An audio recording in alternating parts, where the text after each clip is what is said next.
ఇప్పటి వరకు వచ్చి ఎప్పుడైనా ఎనీ ఇష్యూలో సో సక్సెస్ఫుల్ పీపుల్ పని చేసుకున్నాడు, అటు పని చేసుకున్నాడు. ఖాళీగా ఎవడు ఉంటే ఆడి మోనోభావాలు దెబ్బతింటాడు. నాకు ఎప్పుడన్నా ప్రాబ్లం వస్తే నేను సొసైటీలో ఉన్నాను అనుకోను సార్, అడవిలో ఉన్నాను అనుకుంటా. ఓకే, అడవిలో ఉన్నాను, నేను జంతువుని అనుకుంటా. ఏ జంతువు వచ్చి అటాక్ చేస్తే ఏదైనా చేయొచ్చు. అవును, సొసైటీలో ఉండడం వల్ల అర్రే తప్పు లేదా ఇలా చేయకూడదు అనే ఫీలింగ్స్ వస్తున్నాయి. కానీ అడవిలో ఉన్నాను అనుకుంటే ఏ రూల్స్ లేవు. జంగిల్లా జంగిల్లా.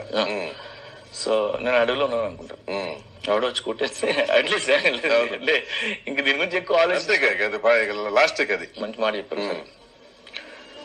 మనల్ని జీవితంలో ఎవరా భోంచేసావా అని అడిగాడు ఉంటాడు, ఇల్లు కట్టుకున్నావా అని అడిగాడు ఉంటాడు, డబ్బులు బాగా బ్యాంకులో వేసుకుంటున్నావా అని అడిగాడు ఉంటాడు, అన్ని అడిగా ఉంటాడు. కానీ ఎక్సర్సైజ్ చేసావా అని అడిగేవాడు ఎవడ ఉంటాడు.